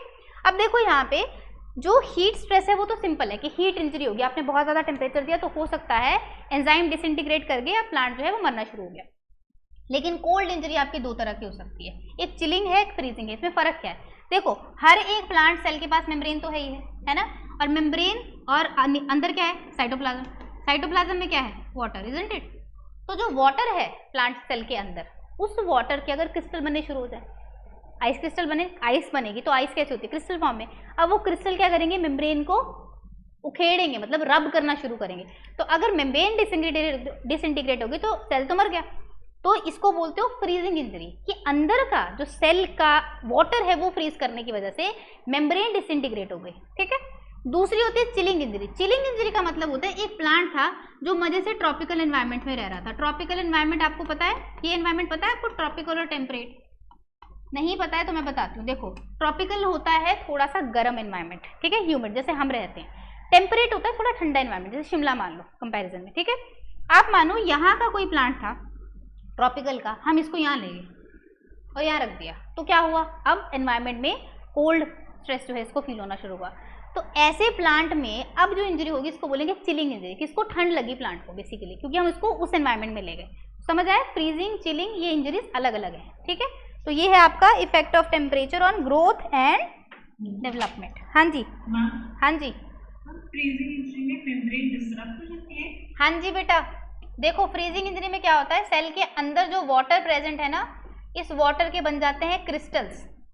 तो ये क्रिस्टल जो है एजी होते हैं ना क्रिस्टल, तो क्रिस्टल जो है वो मेम्ब्रेन को पोक भी कर सकते हैं, तो उससे मेम्ब्रेन डिसइंटीग्रेट हो जाएगी आपकी, ठीक है, या सेल में पोर बनने शुरू हो जाएंगे, ठीक है ना। और इवन मेम्ब्रेन के अंदर भी तो वाटर है, वो वाटर भी क्रिस्टल बन जाएगा, तो वैसे भी मेम्ब्रेन जाएगी, ठीक है। चलो वेरी गुड, अच्छा ये हो गया, ठीक है। नेक्स्ट चलते हैं अब आगे। अब है इफेक्ट, कौन सा नंबर है ये, नंबर बताना बेटा मुझे, फोर्थ। अब देखो इफेक्ट ऑन सेक्स रेशो, ठीक है। यहाँ पे सीधा एग्जाम्पल से पढ़ेंगे हम। एग्जाम्पल में है आपके डैफिड्स।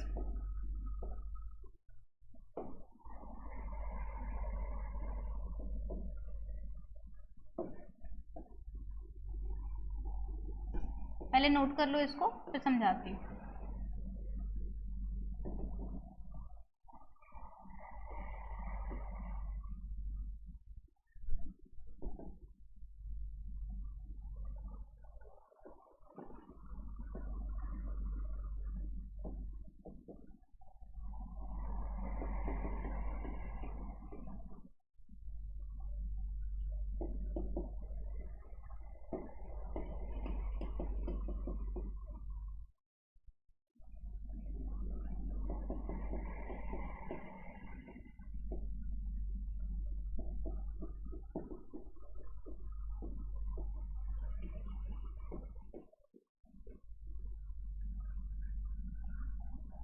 यहाँ पे देखो डेफिड्स जो होते हैं आपके, ठीक है, इसमें क्या होता है, अगर नॉर्मल आपका टेम्परेचर रहे, जिस टेम्परेचर में ये ग्रो करते हैं, ठीक है, वहां पे होती है, इसमें पार्थिनोजेनिक एग डेवलप होता है। व्हाट इज पार्थिनोजेनिक एग, पता है किसी को, पढ़ा है किसी ने, व्हाट इज पार्थिनोजेनिक एग,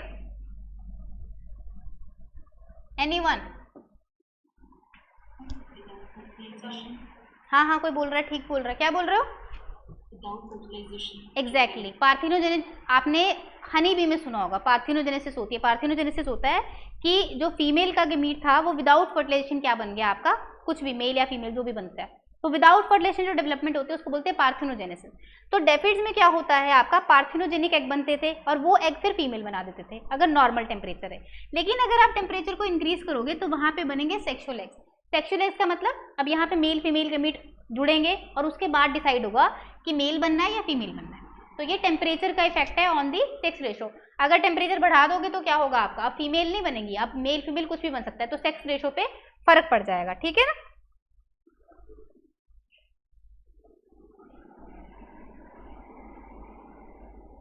अब there is one more example, एक तो डेफिड कर लिया आपने, ये आपने सुना होगा प्लेग फ्ली जो होती है आपकी, प्लेग फ्ली, ये रैट्स पे होती है, इसका नाम जो है दैट इज ज़ीनोसाइला, ये तो पता होना चाहिए आपको नाम, ठीक है, ज़ीनोसाइला चियोप्स, प्लेग फ्ली, ठीक है। अगर आपका टेम्परेचर रेंज है 21 से 25 डिग्री सेल्सियस तो क्या होगा, male outnumber female on rats. अब देखो there is one more example associated with this thing, क्या है कि जो प्लेग फ्ली है जिसका नाम है ज़ीनोसाइला, ज़ीनोसाइला में क्या होता है, ये रैट पे प्रेजेंट होती है। आपको पता है ना प्लेग हुआ था, कैसे हुआ था, बहुत सारे रैट्स इनके पास प्लेग फ्ली थी, फिर वो रैट ने ग्रेन खाया, वो ग्रेन लोगों ने खा लिया और प्लेग होगा लोगों को, है ना, और तब कोई दवाई भी नहीं होती थी। अब क्या हुआ कि जो प्लेग फ्ली है वो रैट पे रहती है, लेकिन रैट पे मेल या फीमेल फ्ली है वो किस पे डिपेंड करता है, टेम्परेचर पे। अगर टेम्परेचर ऐसा दिन है जिसमें टेम्परेचर किस रेंज में है, 21 से 25 डिग्री की रेंज में, तो देखा गया कि रैट पे जितनी भी फ्लीज हैं वो सारी क्या थी, मेल, फीमेल फ्ली नहीं मिली उनको। और जब टेम्परेचर रेंज जैसे चेंज किया तो फीमेल फ्ली भी दिखने लगी। तो मतलब सेक्स रेशो किस पे डिपेंड कर रहा है, टेम्परेचर पे, ठीक है। तो ऐसे एग्जाम्पल्स को थोड़ा ध्यान में रखना है। हो गया, ये कर लिया ना, यहाँ पे लिख देती हूँ। नेक्स्ट आपका ये 4th था। 5th है बच्चे आपका, इस टेम्परेचर में मेल और फीमेल 21 से 25 पे, क्या कह रहे हो बच्चे, दोबारा रिपीट करो, कांट हेयर यू। नीचे क्या लिखा है, मेल होगा या फीमेल होगा, मेल आउट नंबर दी फीमेल, मेल ज्यादा होंगे, ठीक है।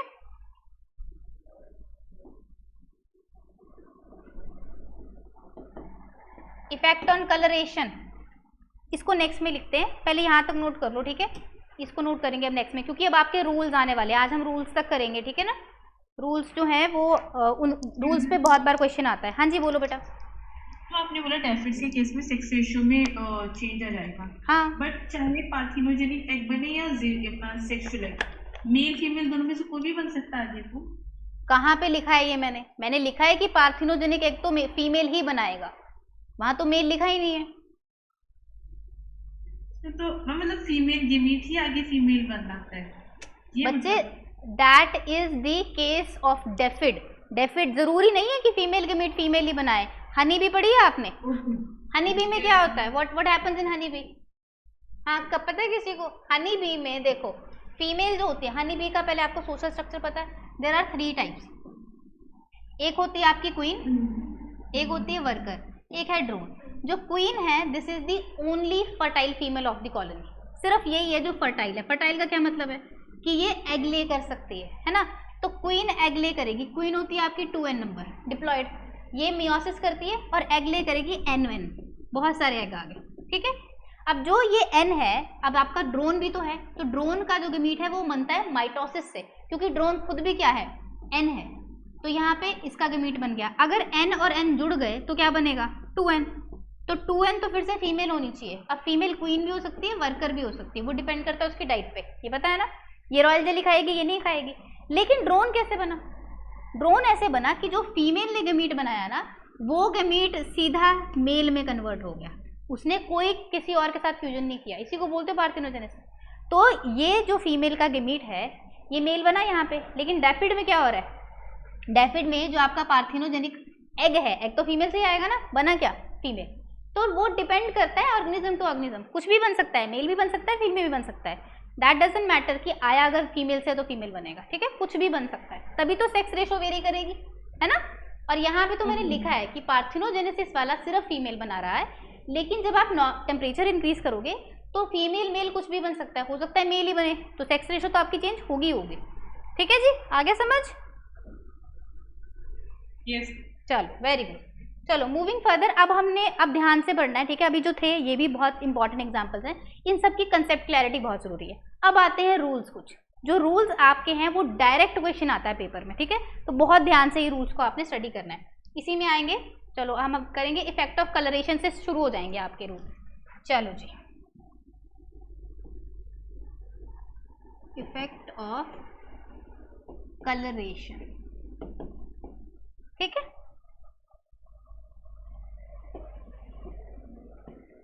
वार्म क्लाइमेट, दूसरा होगा कोल्ड क्लाइमेट।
एक्चुअली ये वाला नेक्स्ट उसमें डालो, ये वाला मत लिखना है यहाँ, ये वाला मत ऐड करना, ठीक है, नेक्स्ट में बता देती हूँ, ये फिर लिखना जाएगा, जब लिख लोगे लेट मी नो, फिर इसको डिस्कस करते हैं। रूल्स बहुत अच्छे से समझने हैं आपको, डेफिनेशन से कोई मतलब नहीं है रूल की, ठीक है, आपको अंडरस्टैंडिंग होनी चाहिए कि रूल बोलना क्या चाहता है, ठीक है, कर लिया नोट डाउन ये सबने।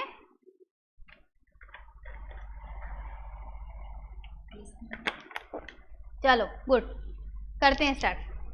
देखो फर्स्ट है आपका इफेक्ट ऑफ कलरेशन, टेम्परेचर की ही बात चल रही है, ठीक है, टेम्परेचर का इफेक्ट देख रहे हैं ऑन द कलरेशन।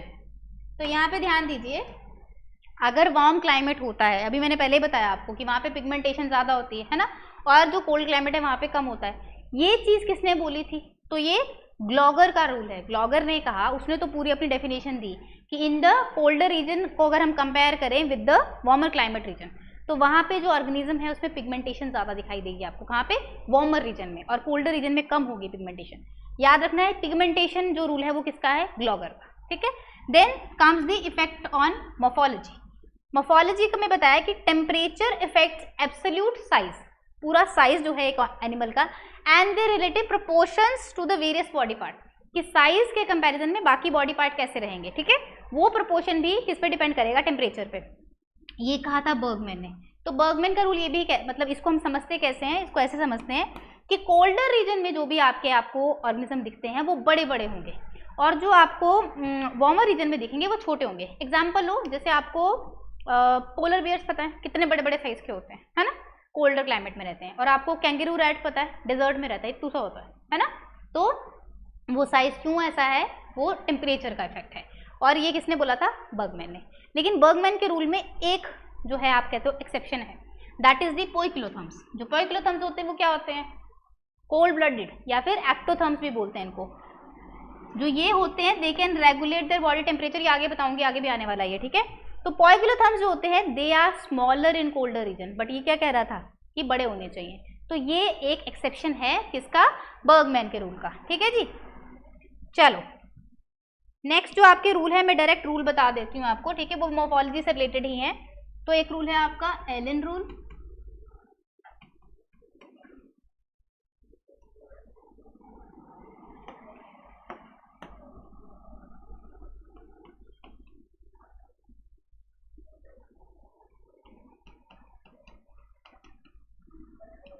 मैं एग्जाम्पल के साथ ही लिख रही हूँ इसको, ठीक है।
इसको नोट कीजिए, देन विल मूव फर्दर। करें, देख लिया। चलो देखो यहाँ पे एलेन्स रूल है। सबसे पहला एलेन्स रूल क्या कहता है, there is difference in size of ear. मतलब बेसिकली एलन ने ये कहा था कि जो एक्सट्रीमिटीज होती है, जैसे हैंड्स हो गए, ईयर हो गए, है ना, जो एक्सट्रीमिटीज हैं उनका साइज वेरी करेगा अगर आप वार्म से कोल्ड क्लाइमेट में जाओगे। तो इसने एक फॉक्स है, 3 टाइप की फॉक्स जो हैं उसको कंपेयर किया, Arctic fox, red fox, desert fox. तो यहाँ पे देखा कि सबसे छोटे ईयर किसके थे, आर्कटिक फॉक्स के, क्योंकि सबसे कोल्डर क्लाइमेट पे थी। तो इसका मतलब कोल्डर रीजन वाले जो भी होंगे आपके एनिमल्स, उनकी क्या होंगे, एक्सट्रीमिटीज छोटी होंगी, ठीक है। इसके बाद दूसरा है रेंच रूल। रेंच रूल बोलता है आपका कि races of the birds with relatively narrow और मोर एक्यूमुलेट विंग्स। देखो जब आप कोल्डर क्लाइमेट में जाते हो तो वहाँ पे जो विंग है वो कैसा होगा, नैरो होगा, बस इतना याद रखना है। ये बोला रेंच ने कि आप उसको कंपेयर करोगे अगर वार्मर रीजन से, तो वार्मर वालों के जो बर्ड्स होंगे वहाँ पे क्या होगा, बड़ा वाइड विंग होगा। लेकिन जितने जैसे जैसे कोल्ड क्लाइमेट पे जाओगे आपने देखा होगा कि विंग साइज क्या हो जाता है, नैरो होना शुरू हो जाता है, ठीक है। तो ये क्या रूल है, रेंच का रूल है। Then comes the last one, that is Jordan rule. Jordan rule क्या बोलता है, जॉर्डन रूल ये कहता है कि टेम्परेचर का कुछ ना कुछ इफेक्ट जरूर है फिशेस की मॉर्फोलॉजी में वर्टिब्री नंबर के साथ। इन्होंने ये देखा कि अगर आप फिन रेस की बात करो, ठीक है, इनके जो फिन होते हैं वहाँ पे भी वर्टिब्री होती है। तो फिन रेस की अगर बात करें तो वहाँ पे जो स्केल नंबर है, जो आपका वर्टिब्री है, वो बेसिकली इंक्रीज करता है अगर आप टेम्परेचर को डिक्रीज करना शुरू करो, ठीक है। तो आर्कटिक वाली अगर आप फिन रे देखोगे और एक ट्रॉपिकल वाली फिन रे देखोगे तो आर्कटिक वाली में क्या होगा, ज्यादा नंबर ऑफ वर्टिब्री जो आपको देखने को मिलेंगे। तो ये बात किसने कही थी, जॉर्डन ने कही थी, ठीक है। तो I will repeat the rules for you. First हमने क्या देखा, ग्लॉगर रूल। ग्लॉगर रूल क्या बोलता है कि वार्म क्लाइमेट रहेगा तो क्या होगा, डार्कर पिगमेंटेशन होगी, और अगर आप कोल्ड क्लाइमेट की बात करोगे तो पिगमेंटेशन कम रहेगी।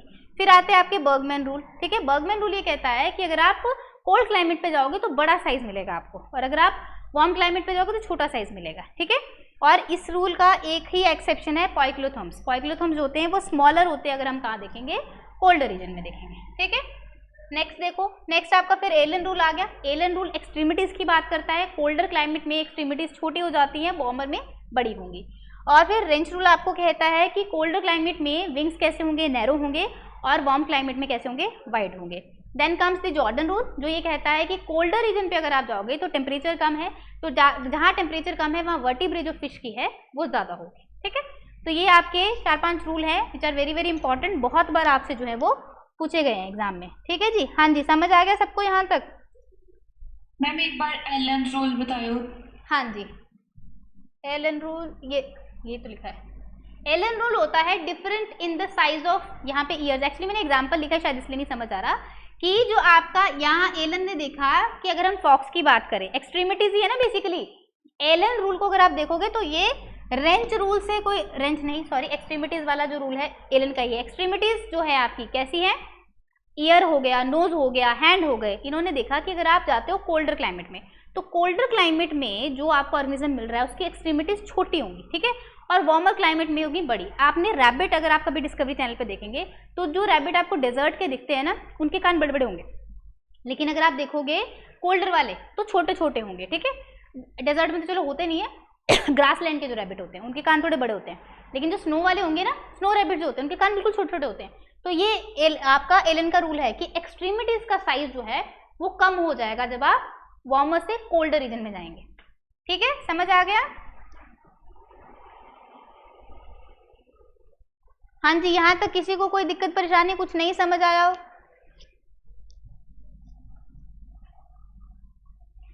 बोलो भाई।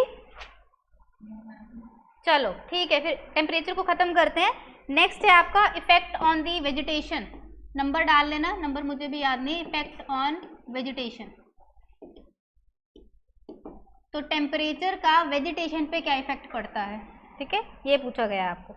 देखो जब हम अर्थ की बात करेंगे तो जोन्स बन जाएंगे बेसिकली आपके, किसी भी रीजन में देयर आर डिफरेंट जोन्स, ठीक है। तो मैं ऐसे बता देती हूँ कि आपने मान लीजिए एल्टीट्यूड वाइज देख रहे हैं आप, तो पहले आपका आएगा 2 ऐसे रहेगा, ठीक है। तो ये मान लो 1000 से आप देख रहे हैं 5000 के एल्टीट्यूड पे, फिर आप गए 12000 तक, ठीक है, फिर आप गए 14, 16, 15000 पे,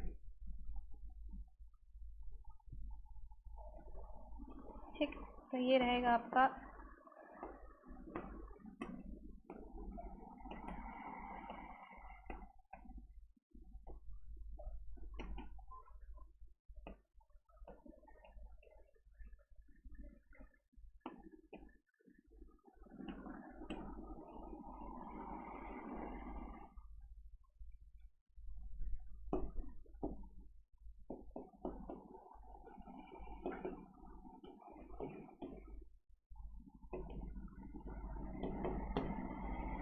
देखो सिंपल सा रूल है कि जैसे जैसे आप एल्टीट्यूड चेंज करते जाएंगे, ठीक है, हमने 1000 से 5000 12,000 15,000 ऊपर ऊपर जाते रहे, ठीक है, तो जैसे जैसे आप हाइट चेंज करोगे तो क्या होगा, जोन चेंज हो जाएगी किसी भी रीजन में।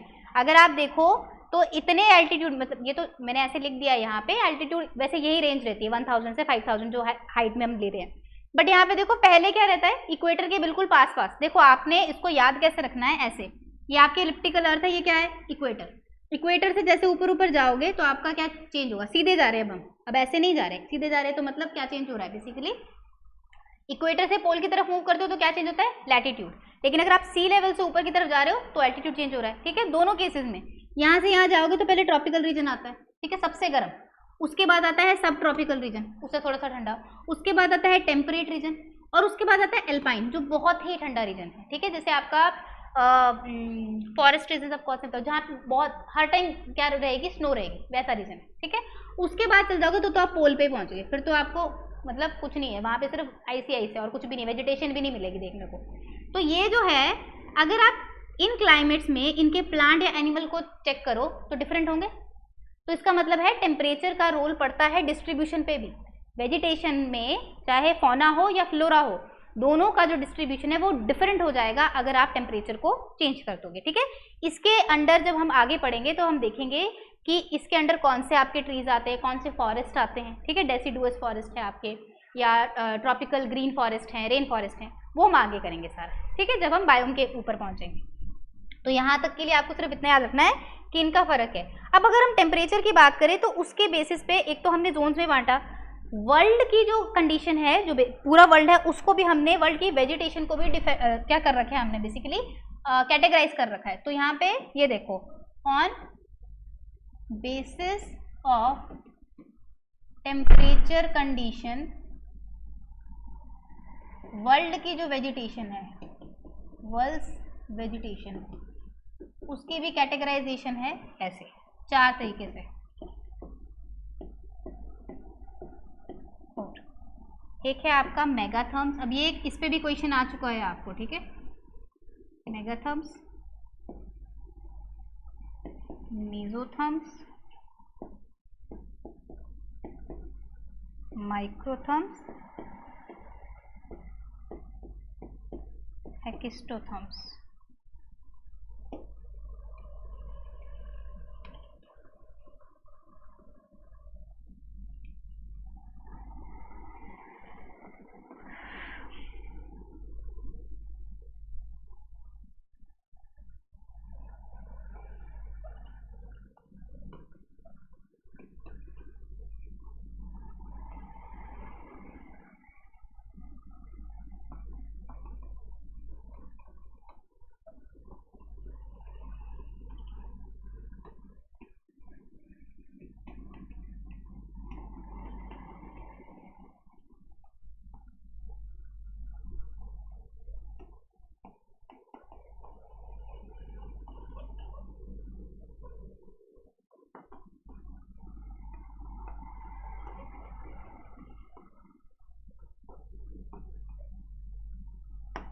ओह शिट, अरे यार,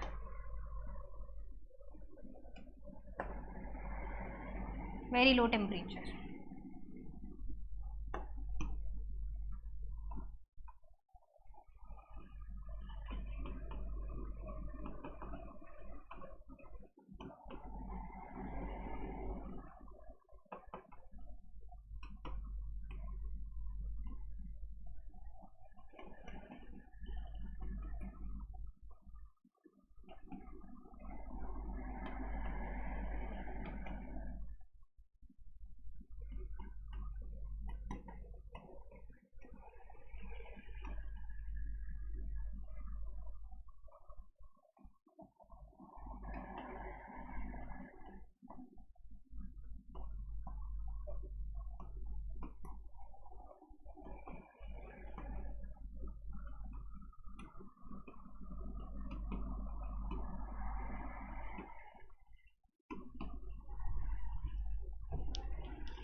नोट कर लो एक बार।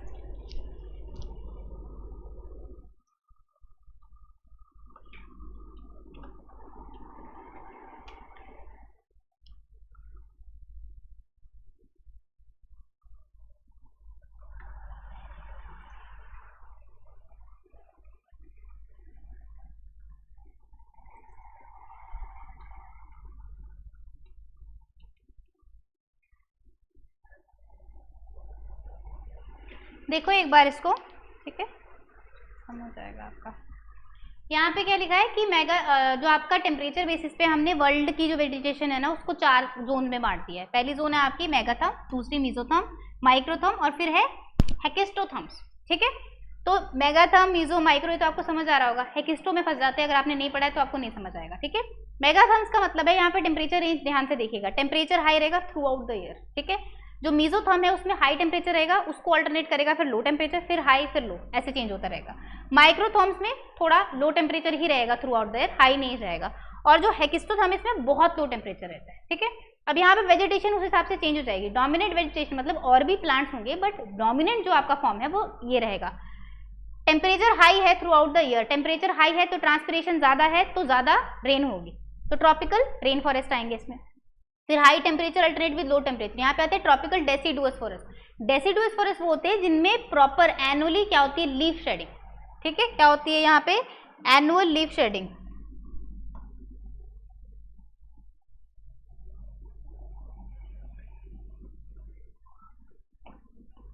एनुअल लीफ शेडिंग, पतझड़ जैसे बोलते हैं ना, तो इसमें एनुअली होता है वो।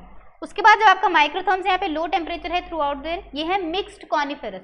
कॉनिफेरस फॉरेस्ट कौन से होते हैं, जिसमें ऐसे ट्रीज हो जिसमें आपकी लीव्स कैसी है, नीडल लाइक, ठीक है। इसमें कितना आपका रेनफॉल रहता है, क्या टेम्परेचर रखता है, ये बात की चीजें हम पढ़ेंगे बाद में, ठीक है। फिर वेरी लो टेम्परेचर वाले होते हैं अल्पाइन रीजन के आपके जो हैं, ठीक है। तो ये है आपका जो वर्ल्ड का जो हमने पॉपुलेशन है उसको क्या कर रखा है, डिवाइड कर रखा है, सॉरी पॉपुलेशन नहीं, वेजिटेशन को डिवाइड कर रखा है।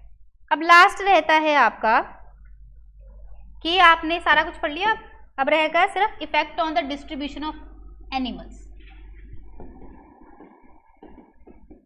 Distribution of animals. अब हमें इतना पता है कि एनिमल्स में तो अगर हम टेम्परेचर को लेके देखें तो 2 तरह के एनिमल्स होते हैं। कौन कौन से होते हैं,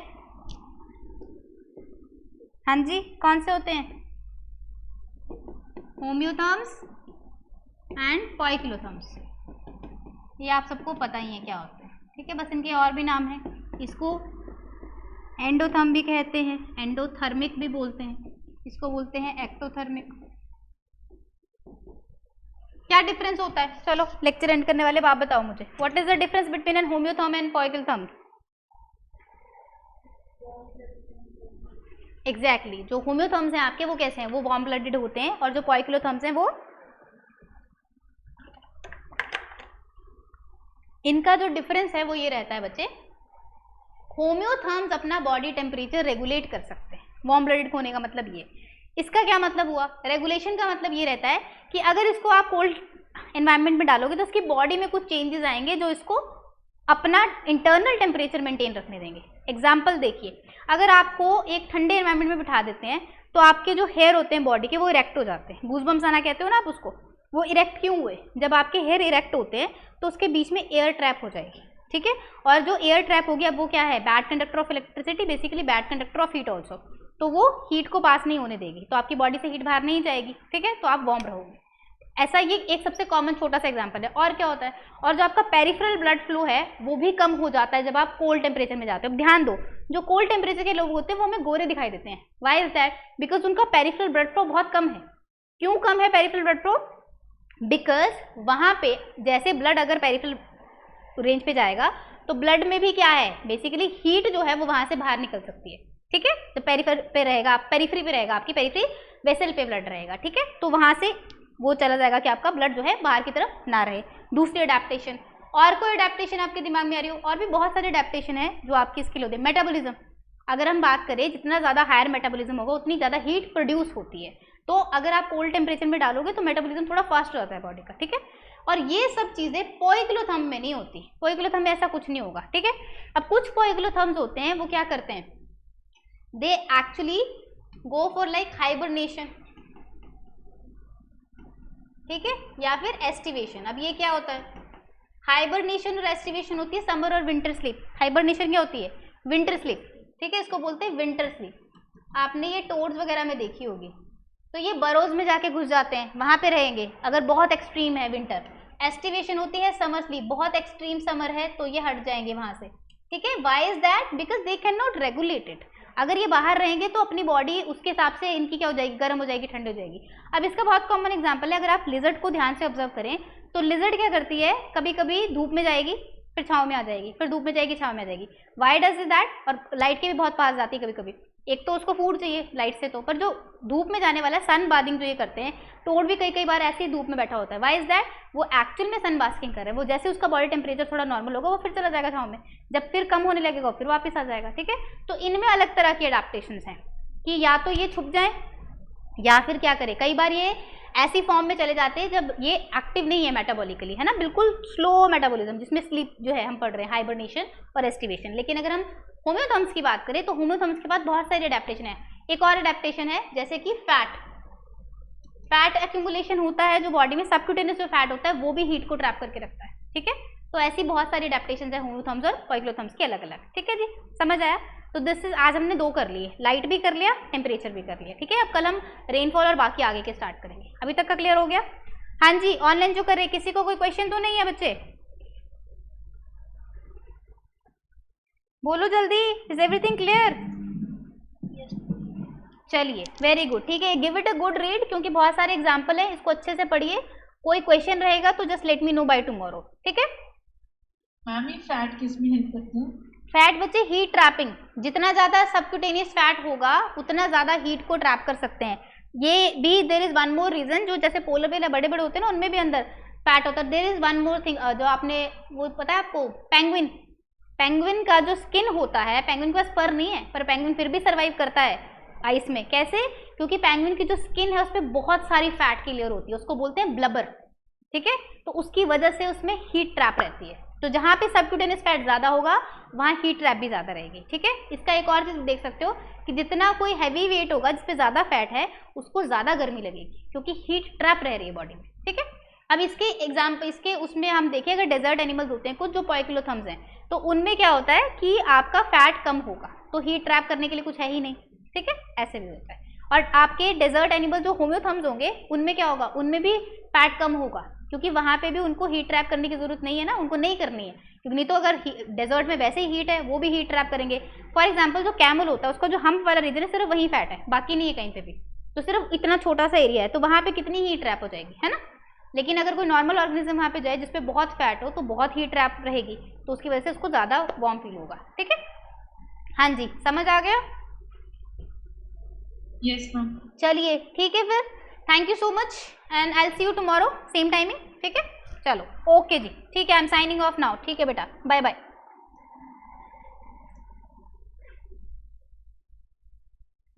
हाँ जी।